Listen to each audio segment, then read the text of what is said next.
इतिहास जब पुराना हो जाता है तो लोग उसे पुराण कहते हैं। हमारे पुराणों में प्राचीन भारत का इतिहास है। युगों युगों से चली आ रही मनुष्य सृष्टि के कल्याण हेतु हर काल में किसी न किसी युग पुरुष ने जन्म लिया। त्रेता युग में राम ने मर्यादा पुरुषोत्तम का संदेश दिया, समाज के चरित्र का निर्माण किया। द्वापर युग में कृष्ण ने गीता के द्वारा कर्म का सिद्धांत समझाया और धर्म की संस्थापना की। पर समय चलते धर्म के नाम पर अधर्म बढ़ा। असत्य, अराजकता, असमानता, अस्पृश्यता, अर्थ सिद्धि और अंधश्रद्धा का पाखंड चारों ओर फैलने लगा। मनुष्य भयभीत हो अज्ञान के अंधकार में भटकने लगा। इसी अंधकार को दूर करने पुनः एक युग पुरुष जन्म लेने वाला था और इस बार उस युग पुरुष का नाम था बुद्ध।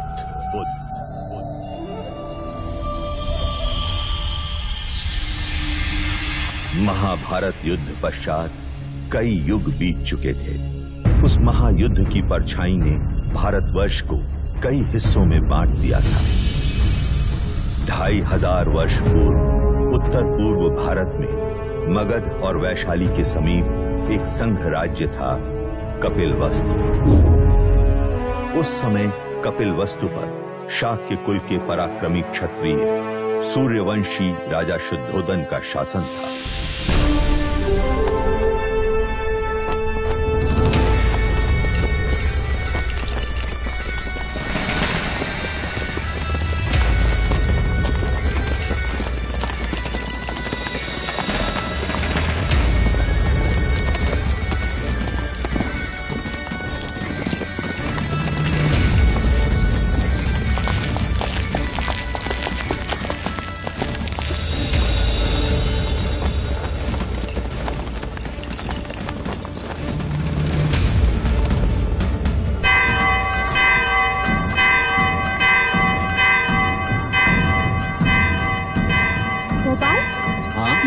खुशी का संदेश है। हाँ लौशिका, वरना ये गगन ढोल क्यों बजेगी?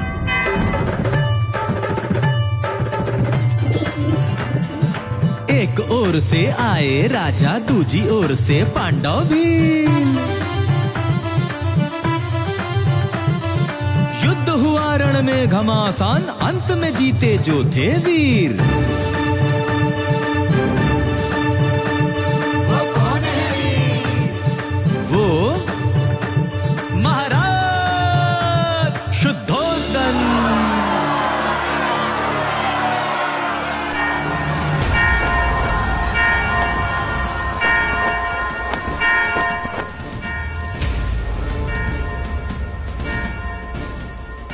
छोटी महादेवी, छोटी महादेवी, हम तुझे ही आवाज देने वाले थे लसिका। यह गगनढोल खुशी के समाचार है महादेवी। महाराज शुद्धोधन पांडव भीलों की प्रजाति को युद्ध में पराजित कर कपिलवस्तु लौट रहे हैं। ईश्वर ने हमारी मनोकामना पूरी कर दी। क्या यह समाचार महादेवी महामाया तक पहुंचा? नहीं, वो इस समय अपने कक्ष में नहीं है। ठीक है, तू गरीबों में अन्नदान का प्रबंध कर। यह खुशी का समाचार हम स्वयं अपनी बड़ी बहन को देंगे।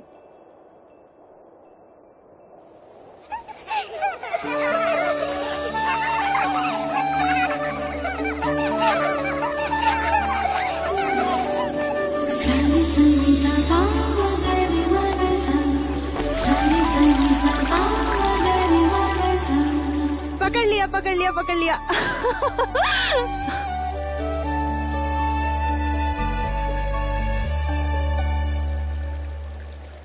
दीपदत्त, बाकी बच्चे कहाँ गए? बच्चे?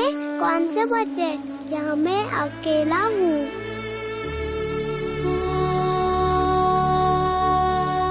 ये क्या हो रहा है हमें? अब मैं जाऊँ? हाँ, कहाँ? अपनी माँ के पास। हाँ, पर आपने मुझे एक वचन दिया था ना? हाँ, वो तो मैं भूली क्या। तो फिर बोलो। बिना बोले मैं आपको जाने नहीं दूंगी। बोलो, बोलो ना। पहले अपनी आंखें तो बंद कीजिए।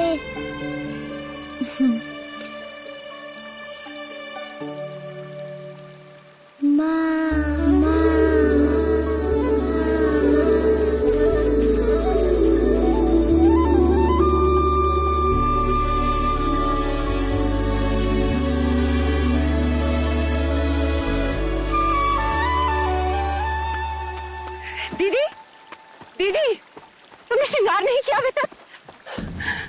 श्रृंगार? वो किस लिए? यह गगन ढोल सुने नहीं तुमने? हवाएं समाचार लाई हैं। महाराज विजयी होकर लौट रहे हैं। पूरे कपिल वस्तु में आनंद का गुलाल छाया है। प्रजापति, ये तो बड़ी खुशी की बात है। तो जाकर उनके स्वागत की तैयारी कर और आने पर इतनी सेवा करना उनकी, इतनी खुशी देना उन्हें कि युद्ध भूमि की सारी थकान मिट जाए। और तुम?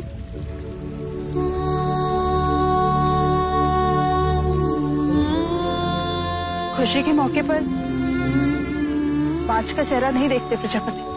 दीदी, मेरा चेहरा देखते ही संतान ना होने का मेरा ये दुख महाराज का दुख बन जाएगा और मैं उनके दुख का कारण नहीं बनना चाहती। दीदी, तुमने महाराज से मेरा विवाह इसलिए कराया था ताकि महाराज को संतान सुख प्राप्त हो और कपिल वस्तु को उसका उत्तराधिकारी। किंतु 4 वर्ष हो गए, मैं भी महाराज को संतान का सुख नहीं दे पाई। तो पांच तो मैं भी हुई ना। ना प्रजापति, ना।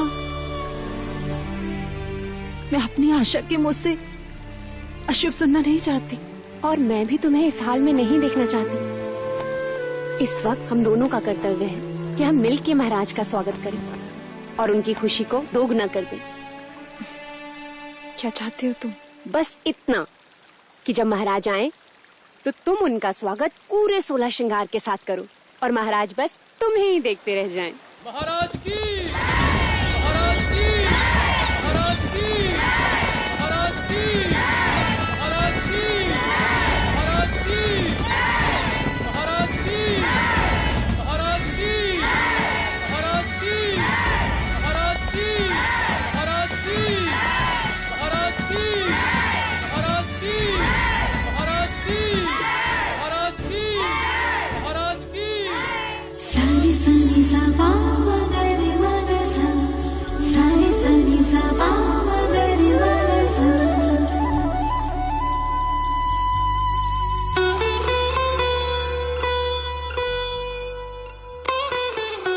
कैसे हो अनुज द्रोणोदन? आपका आशीर्वाद है भाई महाराज, और राज्य में भी सब कुछ कुशल मंगल है। तुम हो तो अमंगल हो भी कैसे सकता है?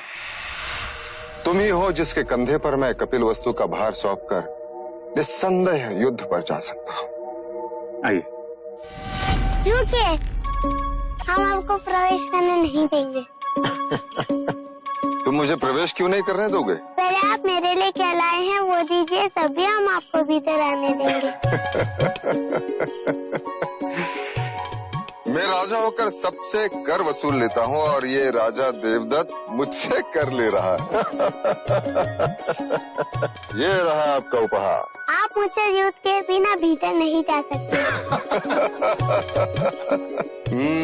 मेरी ही तलवार और मुझ पर प्रहार। ठीक है।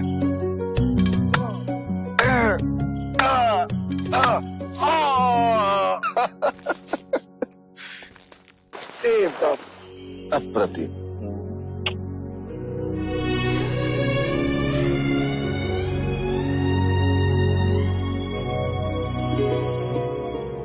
चले। महाराज की, महाराज की, महाराज की।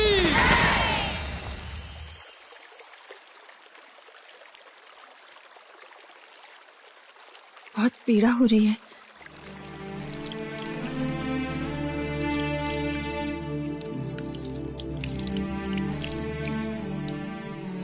नहीं महामाया, ये पीड़ा उस पीड़ा के आगे कुछ नहीं जो भाग्य ने हमें दिया है। कहने को तो सब कुछ है हमारे पास, परंतु देखा जाए तो कुछ भी नहीं। 2 ब्याह करने के पश्चात भी हम निसंतान हैं। आपके दुख का कारण है। ईश्वर के यहाँ विलंब है, अंधकार नहीं।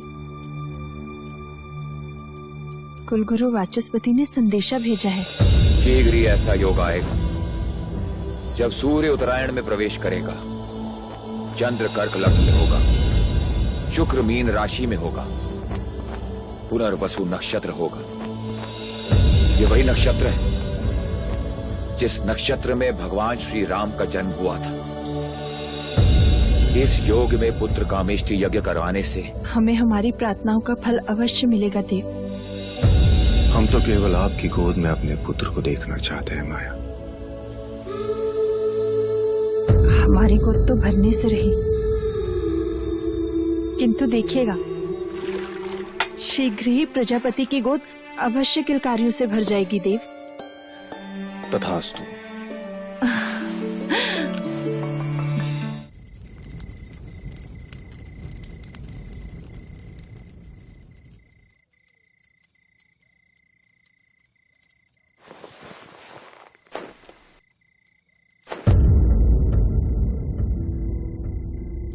महामाया,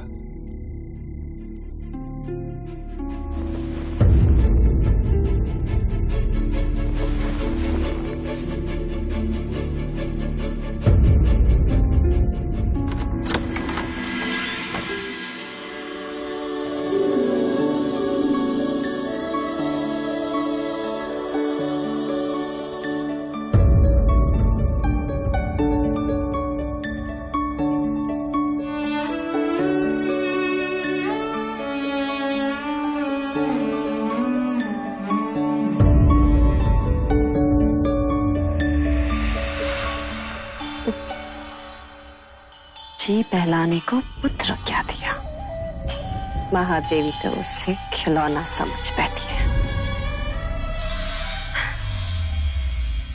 अरे महादेवी, आप इस वक्त यहाँ? वो हमें नींद नहीं आ रही थी तो सोचा एक क्षण देवदत्त को देखाएं। महादेवी, बिल्कुल ठीक किया। मेरा देवदत्त आपका पुत्र ही तो है।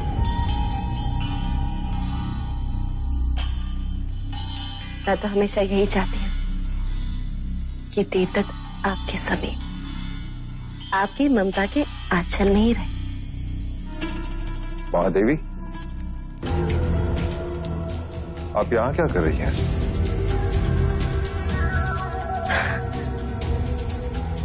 महाराज, मैं समझती हूँ महादेवी की व्यथा। हो जाता है ऐसा कभी कभी। जो चीज नहीं होती उसकी इच्छा प्रबल हो जाती।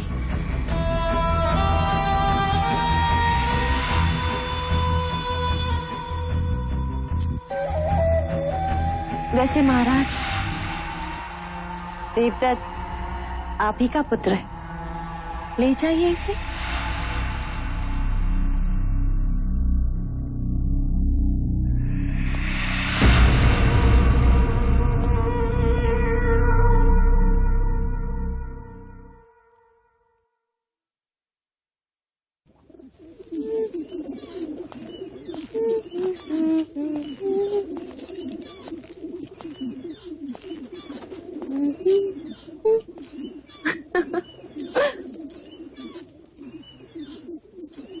देवदत्त कहाँ है मंगला? महाराज के पास।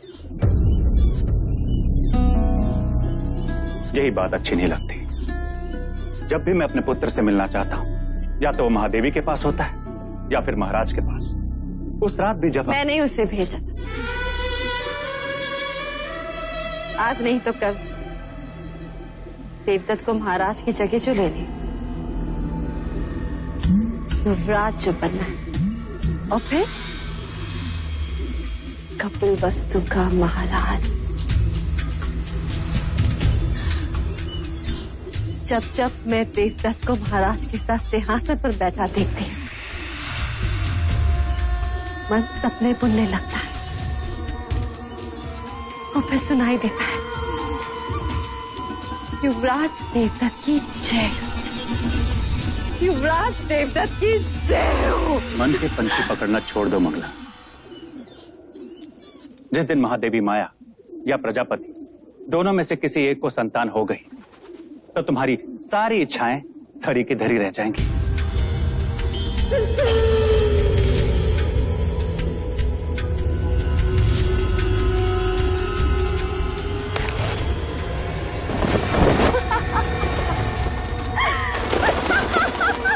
अब क्या हुआ? देखो सपनों के पंछियों को कैसे पकड़ लिया मैं। ये उनके सपने थे और मेरा चाह। उन्हें संतान प्राप्त होना असंभव है आज। उसी असंभव को संभव बनाने कुल गुरु वाचस्पति आज पुत्र कामेष्टि यज्ञ कराने के लिए। पुत्र कामेष्टि यज्ञ? ऐसे पुत्र कामेष्टि यज्ञ करने से अगर संतान प्राप्त होने लगे तो सारे संसार में आग लग जाएगी।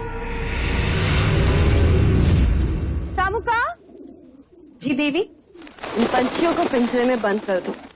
देवदत्त को तीरंदाजी में काम आएंगे।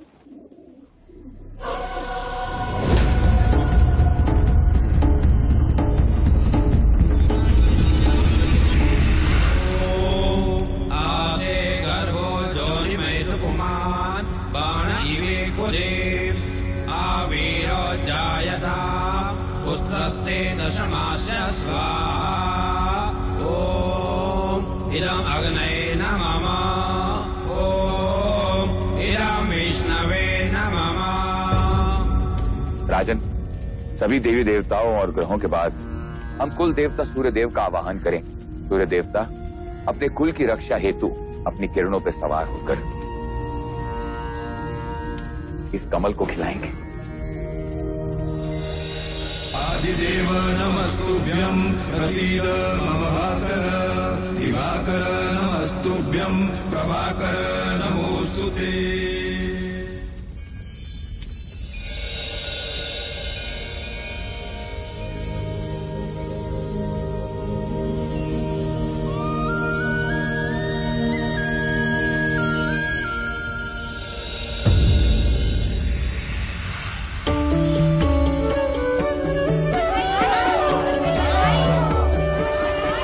साधो साधो।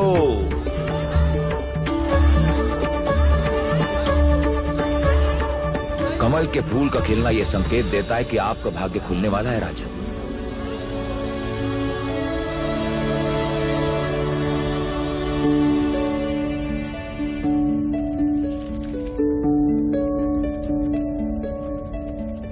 सौभाग्यवती भव, पुत्रवती भव। महाराज की, महाराज की, महाराज की।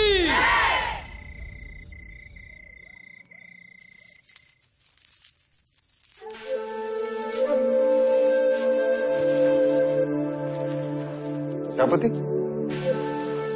हम आप ही के कक्ष में आ रहे हैं। नहीं देव, हम चाहते हैं कि आज की अशुभ रात्रि आप महादेवी माया के साथ ही बिताएं।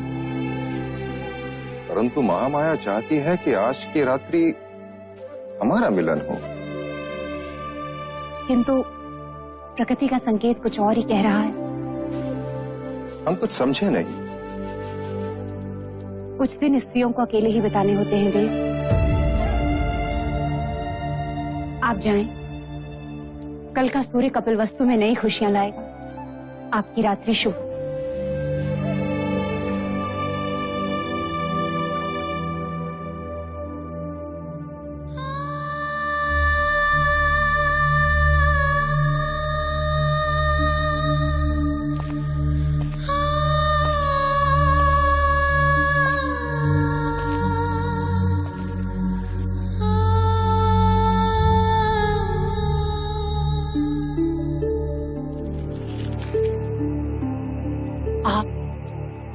यहाँ? आपको तो प्रजापति के कक्ष में होना चाहिए। छोटा मुंह बड़ी बात। आपने महाराज से झूठ क्यों कहा कि आप रजस्वला है?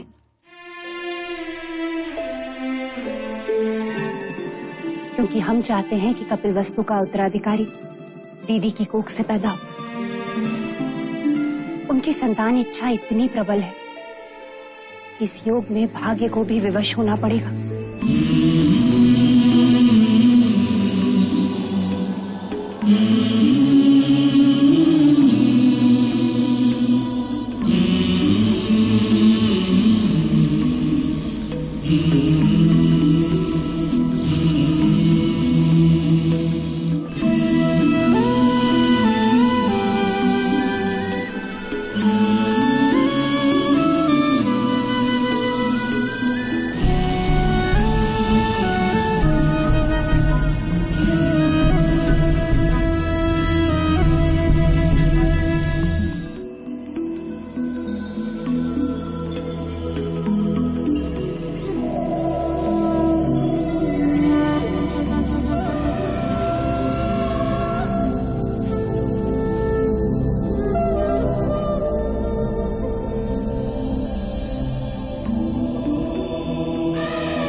तो ये था वो स्वप्न जो महारानी महादेवी ने पुत्र कामिष्ठ यज्ञ के पश्चात देखा।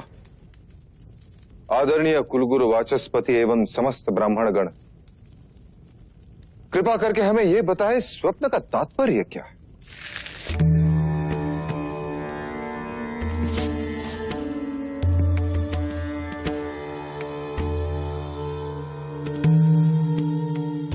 राजन, ये स्वप्न शुभ है। लाल कमल का खिलना सृजन का संकेत, आकाश से सफेद हाथी ऐरावत के अवतरण का अर्थ है। कोई दिव्य आत्मा जन्म लेने वाली। बधाई हो, महादेवी गर्भ से है। बधाई हो महादेवी, बधाई हो महाराज, बहुत बधाई।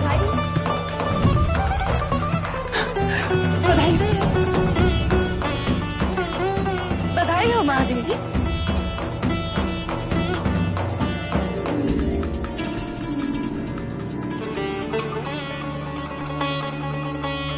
बधाई हो महाराज, बधाई हो।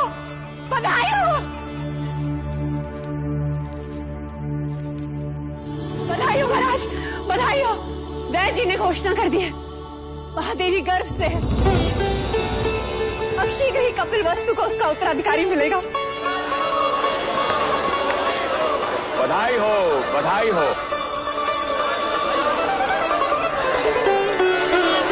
राजन, एक और बात, इस योग में जन्म लेने वाला बहुत बड़ा योद्धा बनेगा। ऐसा ही होगा।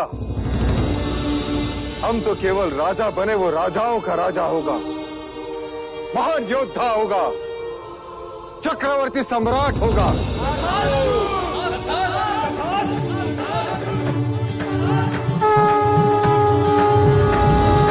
जिसके लिए व्याकुल मन सबका, वहां आया शुभ समाचार। है कोई आने वाला जो लाएगा खुशियों का संसार। अरे वो कौन है? कौन है भाई? बुझो बुझो वो कपिल वस्तु का युवराज।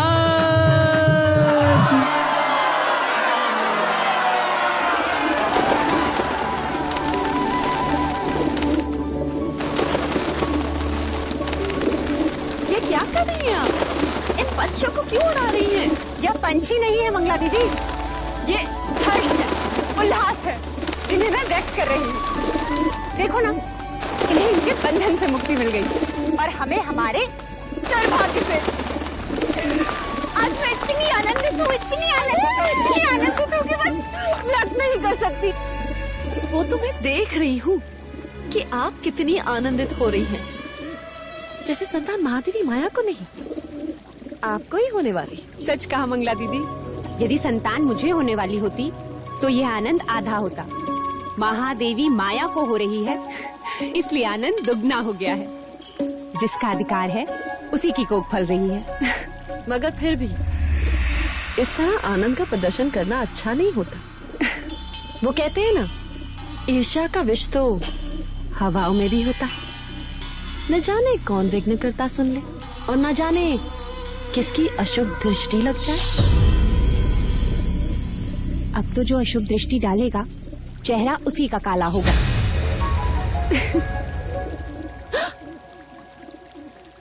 तुम्हारे चेहरे पर मेरा काजल था मंगला दीदी।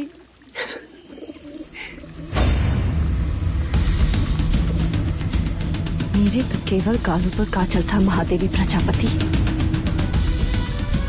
और मैं तो तुम्हें काजल भरे काले आंसू रुलाऊंगी। बस एक और।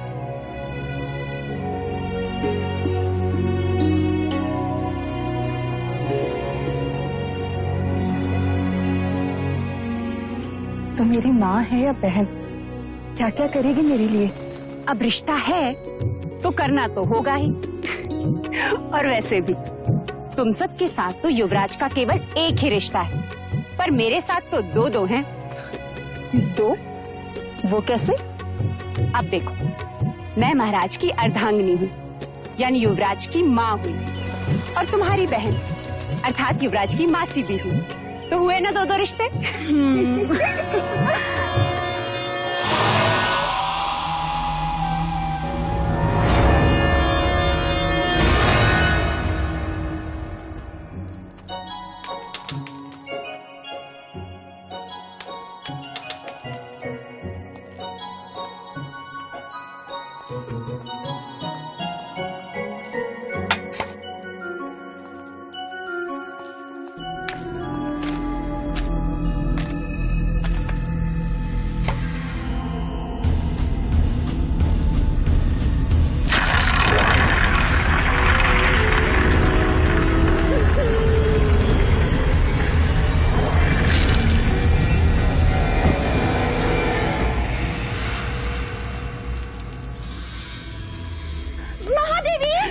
दीदी संभालो।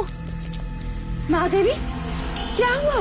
देवदत्त कंचे खेल रहा था, महादेवी का पैर फिसला। आप ठीक तो है महादेवी? ईश्वर की कृपा है, नहीं तो आज महादेवी की गोद सूनी हो जाती। गोद सुनी हो शत्रुओं की, महादेवी की तो बस गोद भराई होगी। क्यों दीदी? तथास्तु बोलो। मंगला दीदी, तथास्तु बोलो। तथास्तु।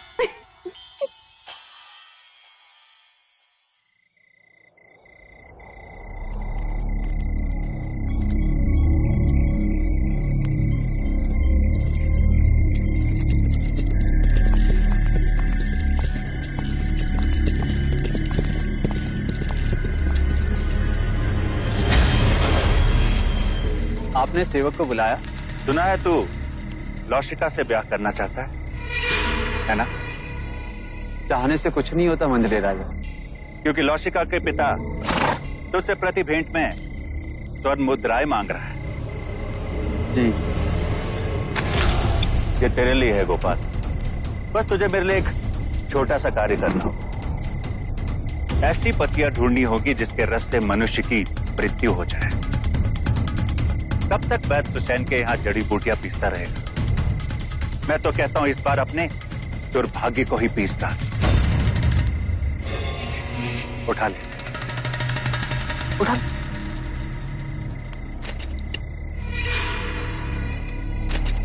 मैंने तेरा कार्य कर दिया गोपाल, अब तू मेरा एक कार्य करेगा। कुछ ही दिनों के पश्चात महादेवी माया की गोद भराई है और इस अवसर को मैं छोड़ना नहीं चाहता।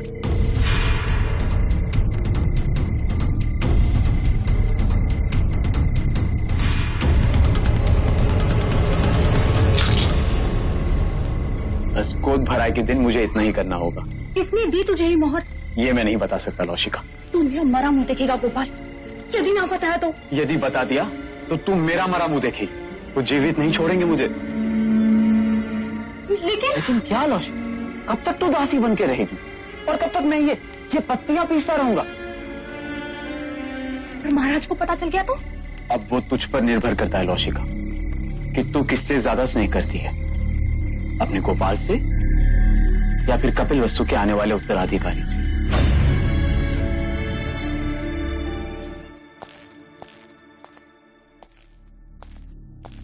जो खीर महादेवी को खिलाई जाएगी उसमें मुझे विष मिलाना है। गोपाल सब कुछ हमारे विवाह के लिए कर रहा है, पर मैं महादेवी के साथ विश्वासघात नहीं कर सकती, जानकर अनजान नहीं बन सकती। दोनों ने माँ से भी अधिक स्नेह दिया है मुझे। लसिका, तू यहाँ क्या कर रही है? देवी मुझे आपसे एक अत्यंत आवश्यक बात करनी है। वो महादेवी माया को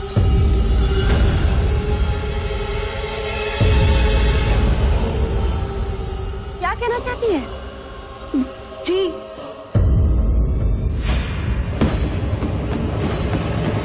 जी कुछ नहीं। ओम मूकं करोति वाचालं पंगुं लंघयते गिरिं यत्कृपातमहं वन्दे। किसका साथ दे रही है लौशिका?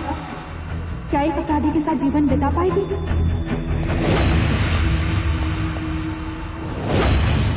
मुझे गोपाल को रोकना ही होगा।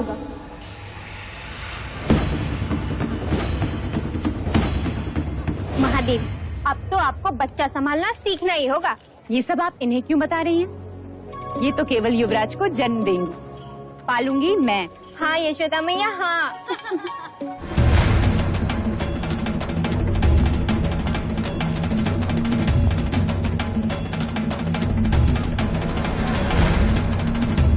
महादेवी, आपसे एक आवश्यक बात करनी है। लौशिका, जो बात करनी है बाद में कर। चले जा, भगवान का नैवेद्य ले आ। पता नहीं है महादेवी ने सवेरे से अन्न ग्रहण नहीं किया। जा।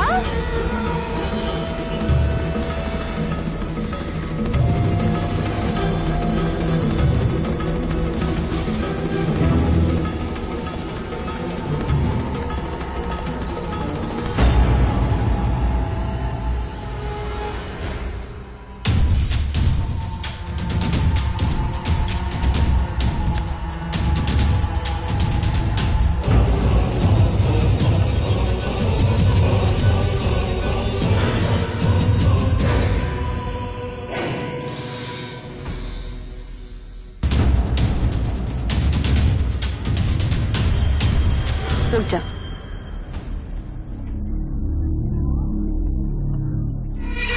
महादेवी प्रजापति, लीजिए। देवदत्त, आओ महादेवी को प्रसाद ग्रहण करने दो।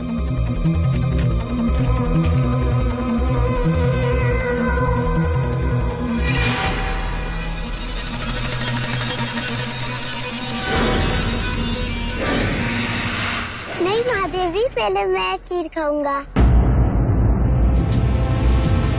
अच्छा ठीक है, पहले हम आपको खिलाते हैं। चलो मुंह खोलो।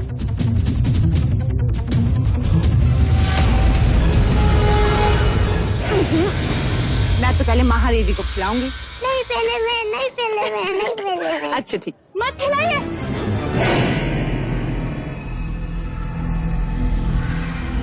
रुक जाइए महादेवी।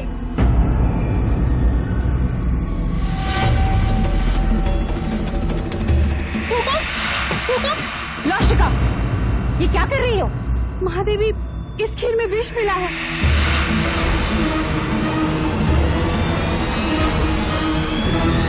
खीर में विष? किसने मिलाया विष?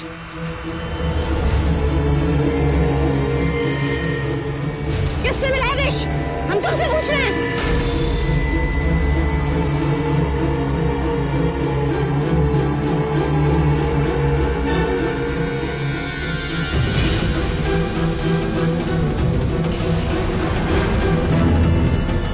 गोपाल,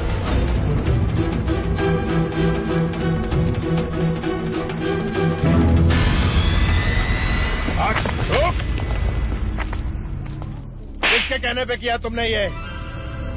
उत्तर दो गोपाल। क्यों किया ऐसा? बता। बोलो।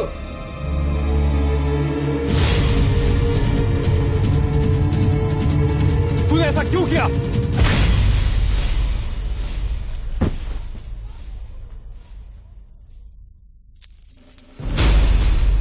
भैया, ये आपने क्या किया? गोपाल का जीवित रहना आवश्यक था, वही हमें असली अपराधी तक पहुंचा सकता था।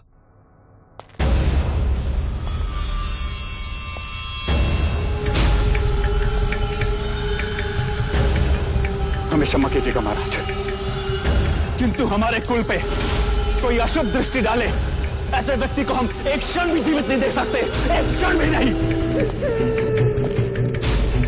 आपके इस अनुज से बहुत बड़ी भूल हो गई, हमें क्षमा कर दीजिए मां, क्षमा कर दीजिए मां।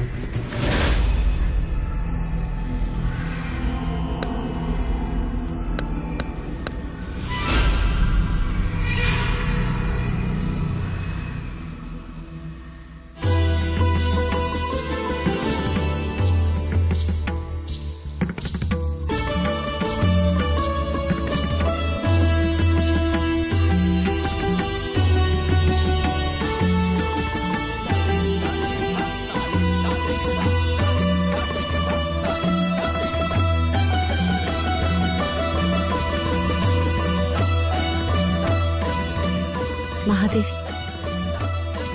आपसे एक बात कहनी थी। तुम्हें आज्ञा लेने की आवश्यकता नहीं है मंगला। महादेवी, महाराज का जीवन संकट में। ये तुम क्या कह रही हो मंगला?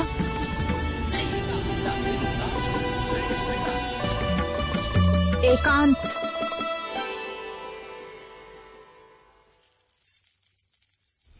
पर यहाँ महाराज को किससे संकट हो सकता है? आपसे। मंगला। महादेवी, सुना है, जो संतान 10वें महीने के बाद पैदा होती है, यदि अपने पिता के घर पैदा हो तो पिता के जीवन पर भारी पड़ती है।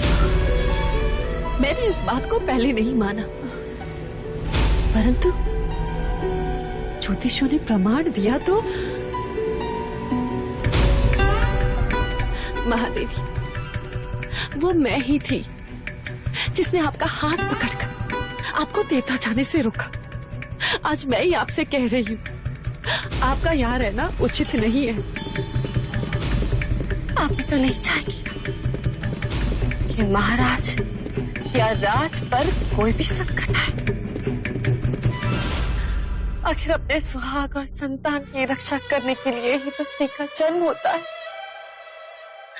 महादेवी, कुछ भी हो जाए, आप महाराज को मना लीजिए। शीघ्र, अति शीघ्र यहाँ से प्रस्थान कीजिए।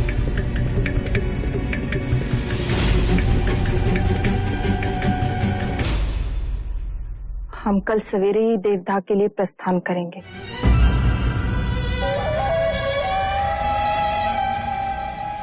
आप देवता जाएंगी जरूर महादेवी, परंतु वापस नहीं आएंगी।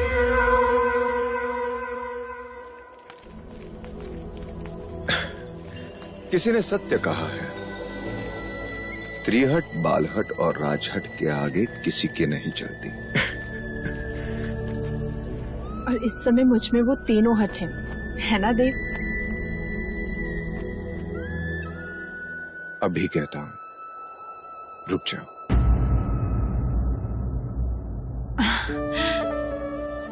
और मैं कहती हूँ जाने दीजिए, मेरा स्वास्थ्य भी अच्छा है और मन भी प्रसन्न है।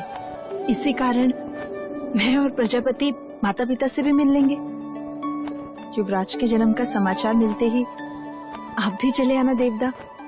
सारी सारी सबा मगरी मगसा, सारी सारी सबा मगरी मगसा, सारी सारी सबा मगरी मगसा।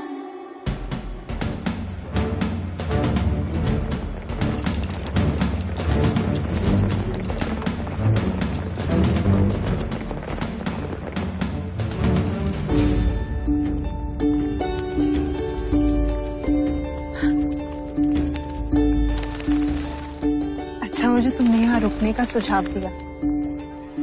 वर्षों बाद देखा इस लुम्बिनी वन को, पर सुंदरता अलौकिक है, जैसे इसे मानो धरती पर स्वर्ग। सच। दीदी, तुम चलकर उस शाल वृक्ष के नीचे आराम करो, मैं खाने का प्रबंध करती हूँ।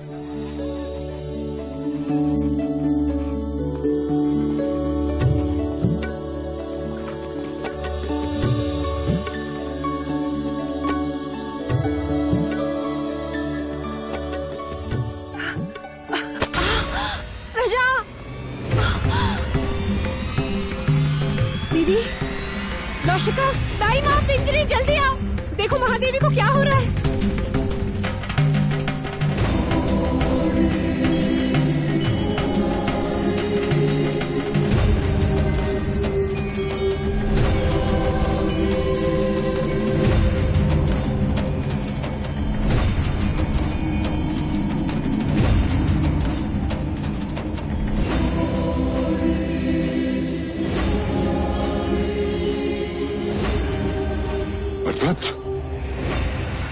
नरदत्त, नरदत्त। जी मुनिवर। वो आ रहा है, जगत जन्मदाता, जन्म लेने वाला है।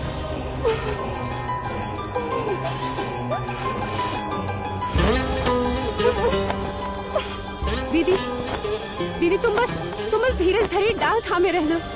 उसने कहा था कि वो आएगा, अब वो आ गया है।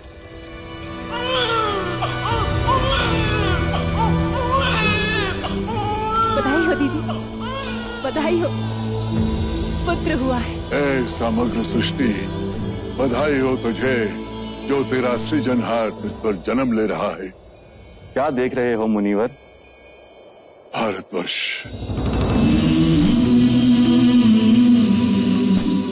कपिलवस्तु,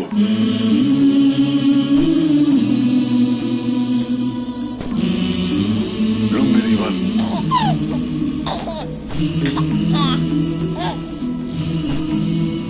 सुंदर,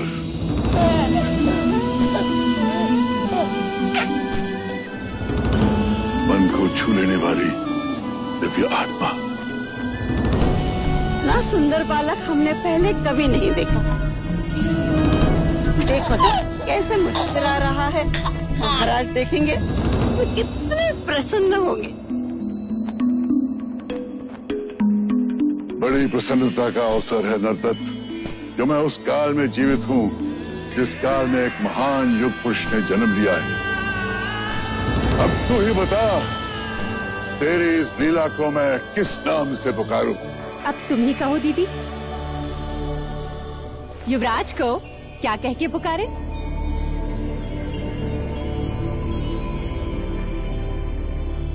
सिद्धार्थ। बुद्ध, बुद्ध, आरंभ हो गई निर्वाण प्रथा। सुनो सुनो ये बुद्ध कथा।